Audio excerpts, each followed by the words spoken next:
How's it going, everyone? My name is True Wonder Dog, and today we're going to discuss how to make Frost overpowered. Now, it's quite the lofty goal because Frost is not considered to be an exceptionally good character as it is. But even so, this idea seemed very fun, and I have to give it to the commenter who requested it, because there are plenty of videos talking about how to take a low tier character and make them a bit more viable, but I haven't seen any videos talking about how to take the same character and make them overpowered, so that sounds like a lot of fun. So to start things off, let's talk about why Frost is considered lacking by a lot of players. Once again, I don't consider any characters to be terrible in this game, but I understand a lot of them are lacking, and Frost definitely does fall into that category.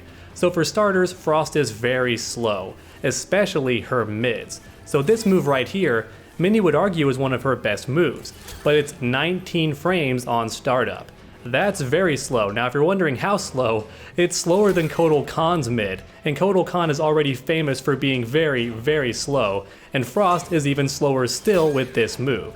Now it's not her only mid, but it is her best mid for her playstyle, which is zoning, and it's still very, very slow. And not only is it slow, but there's also a gap on the second hit, so if you block it, you can either flawless block the second hit, or just do a fatal blow straight up and interrupt her. It's a very big gap before that second hit, so that's one more gigantic issue. This move, which should be one of her best moves, is already pretty bad. For Frost, it's a good move, but as far as attacks go in this game, it's not very good. But that's not all. It has one more big issue that I don't see many people bring up. This first hit pushes the opponent so far back when it lands. So if you land this move at max range, as a zoner would want to do, you actually can't land your follow-up combo extenders. And that really sucks. So I wish it didn't have quite as much pushback, because when you land it at that optimal distance, you can't even get the hit confirm you want afterwards. Now of course she does have some special moves that do reach, like her Auger Lunge. This will land no matter what, but keep in mind this move is not default like Sub-Zero slides or other moves of that nature. This move does not exist in some of her other builds, so even though it's one of her better hit confirm moves after moves like this if the opponent's pushed too far away, it's not going to be in a lot of her builds, and also it's just tough to tell, like on reaction, if you're at the right distance to land that follow-up, and if you're not, you're just left wide open and it's very embarrassing. So this move should be one of Frost's best moves, but it's not very good. She also has this move, which I like using as an anti-air from very far away, so if the opponent jumps for whatever reason from further away, you can snipe him with this and take him out of the sky, but outside of that it's a really bad idea because it's a high attack, and the opponent has no reason to block standing from that distance, or even at all against Frost. She has only low mix-ups, so you're always going to be blocking low, but even from that distance, if you do this, they can duck it and uppercut you, and if they already used that crushing blow, they can just stand up and do a regular combo on you. They have plenty of time to whiff punish you. So that's already two reasons Frost is considered pretty bad. She's very slow, and her unique moves that should be pretty good are very lacking. One last one I do want to mention before moving on, because we could be here all day discussing why Frost is considered bad, but this string right here is ridiculous. So that last hit, the game says that it's a mid, which means you shouldn't be able to duck under it while blocking, or at the very least not neutral duck under it. Neither one should be possible, but if I tell Devora to block low, she can do just that. So check this out, this is crazy. Misses. It misses completely. That's supposed to be a mid.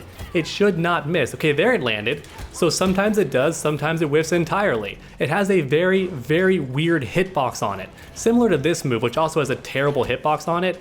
Now it's a high attack, so it makes sense that it would miss when they're ducking, but my god, this last hit is supposed to be safe too. But it just misses sometimes. It's not a good move. So Frost, I feel like, needs a bit more time in the oven. She's undercooked. She needs a bit more attention from the developers, but enough of that. Let's talk about how to make this character overpowered. So first up, let's start with things that Frost already has available in-game. Now these moves aren't available in her tournament variations, but they're honestly pretty good special moves, and I think some of them might have been essential to Frost's development, but they're left out of her builds anyway, and I'm not entirely sure why. So first up, we have Tor Trap. Now if you played Injustice 2, you recognize this move from Captain Cold. If the opponent stays in this long enough, they are frozen and it's unblockable. So it's a guaranteed combo starter. Now thankfully, to make it a bit more balanced, it takes up 1 bar by default. So I didn't amplify it, it just costs 1 bar right away. but my god does this thing make Frost a better zoner almost instantly, and it also makes her far more unique as a character, which is a huge plus. If you can make every character feel unique, then in my opinion your fighting game is already better than most. So not only is this move super functional, but it also makes Frost more unique almost instantaneously, and it also allows her to start off combos free of charge. Now, very similar to Sub-Zero and his Ice Ball, the damage that comes afterwards is a bit scaled, but it makes her such a good zoner because now you have to think. If I throw this out and you want to jump, I can do this and I can snag you. If you want to try and come at me, I have defensive options for that as well. I can anti-air with this, or I can uppercut you, I can throw projectiles to make you duck and then you stay in it and get frozen. I have any number of ways to keep you there, and I can only do it twice before I have to recharge my meter. So it's a very strong but still very balanced move in my opinion, though we haven't seen it at high levels, so that much remains to be seen. But I think this move could be fairly balanced even at the tournament scene. You can even throw it behind them and then knock them into it somehow, that's also a possibility, then they're frozen that way. So it's honestly a very, very good tool, and I think it would make Frost a lot better, if not overpowered. That much remains to be seen, but I kinda hope that after Evo, a lot of characters get a third variation build for tournaments and ranked, and if that happens, please give Frost this move, NetherRealm. My god, it's so much fun. And next up, we have Auger Lunge. I love this projectile so much for many reasons. For starters, it's a mid, which means the opponent has to block this. Finally, something the opponent has to block from Frost around this distance. Once again, everything Frost has is a high attack from this distance, but this actually makes them respect you. So you could throw this down, then do the Auger Trap, and look at that, I got a crushing blow. And if you're wondering why, it's because I landed it at max distance, which honestly isn't that tough to do. You don't get very much after it though, and sometimes you can't get anything after it, but if you're lucky you can get a forward too, and that can be nice, but my gosh, even that part's hard to do. Maybe Auger Lunge could reach, but I don't have Auger Lunge in this build, so that much remains to be seen. I don't think it does. I think forward 2 is like your only chance to capitalize on that thing. However, before I get too far ahead of myself, this move also tracks to an extent. So if I have Devora jump here just for fun, you're gonna see it will actually track her location to an extent. So I'll have her crouch and then just jump, and watch this thing track. Look at that, it goes upward. Now this move could actually make Frost OP. I'm not even joking. Frost is one of those weird characters where, even though she's not good by default, a lot of her variation stuff is absurdly good, and I think a projectile that hits mid and also tracks could be a little bit overpowered. Now, it's not super easy to aim with, but my god, look at this, and there we go, I got the extra damage. My gosh, what a fun move. Frost has so many fun things, but they're just locked away. It's like having a toy box that's locked and you're never allowed to use it because your parents said no. You didn't do good enough on the spelling bee. You know what, I'm getting too personal here. So let's talk about one more thing this move can do. So if I recall, this move is also safe. Yes, it is. If you amplify this thing, it's safe on block. Now I do want to check something. I want to see if there's a gap before that second hit. So from what I can tell, there's not really a gap there. At least not for normal attacks. You may be able to fatal blow in between, but you certainly can't down one in between both of those moves. And that's fantastic because, once again, it's safe on block. Now it's -6, so it's still not preferable, it's barely safe on block, but what makes this move even better, it can actually extend combos, especially in the corner. So if I put Devora in the corner here, I now have this move to extend combos, which is fantastic because I don't have her core overload move where she kind of bursts the screen and freezes the opponent. I don't know the exact name for it, but that default move that's her go-to combo extender I don't have in this build, but I do have these which can still extend combos and keep me safe. So in my opinion, they're honestly better in a lot of situations. Maybe not all of the time, but sometimes it can be a better special move entirely. So I have the opponent cornered, can do this, and then go in again. That's pretty darn cool, right? So that makes Frost really awesome. This Ice Auger, if you amplify it, it's one more mid attack. It's safe on block when you amplify it, and also it's great for extending combos, especially in the corner. So if Frost had this variation, I think she could actually be OP at the tournament level.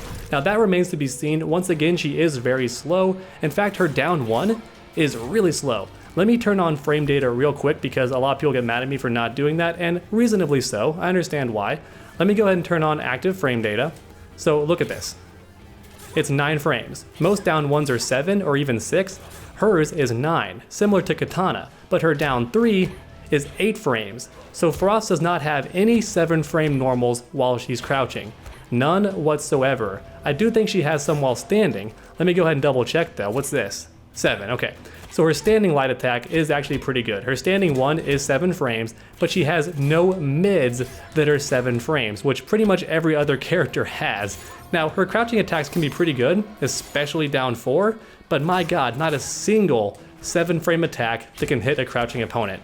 That's pretty ridiculous, so she might still be a little bit weak in that regard, but these special moves at the very least are pretty overpowered in my opinion. So that's it for all the easy ways to make Frost much better in this game, if not overpowered. So now let's talk about some things that require a bit more effort on the development side. So a very simple one would be damage. Frost actually has somewhat flashy combos, at least as far as most characters in this game go, yet the damage she gets isn't that much. So I got 27% for that. That's not very good for how many hits that was.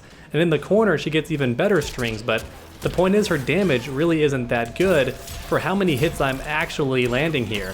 And I have tons of corner carry, so that's nice, but look at that damage. Barely 30% for 1 bar and all those hits. My point is Frost does below average or at very best average damage with her optimal combo. So if you buffed her damage quite a lot and made her more like Kung Lao or Sonya, she'd be really good almost instantly because she is a zoner. And honestly, I think that's all you need to make Frost overpowered, everyone. It's really just that simple. I think that was 3 easy steps. So step 1, make her best normals a bit faster. That way she's much better at reinforcing her pressure and better at maintaining space and just being a better zoner in general. Step number 2, give her a new variation with her best special moves in it. Because both those special moves make her much better as a zoner and also make her much more unique as a character. Very crazy stuff. And last but not least, for step 3, make her combos not scale as much. She lands a lot of hits, but the hits do very little damage very quickly. So if you take away that damage scaling, she's suddenly hitting much harder, especially for a zoner, and that would make her a very big threat. Now, alright everyone, thank you so much for watching, and I hope you enjoyed. If you did, please leave a like down below, it really does help my channel out a ton. And while you're down there, please comment which character you want next for this series. And finally, why not keep that combo going by subscribing and ringing that bell? That way you never miss a future video. Make sure to come back next time, and as always, stay underdogs.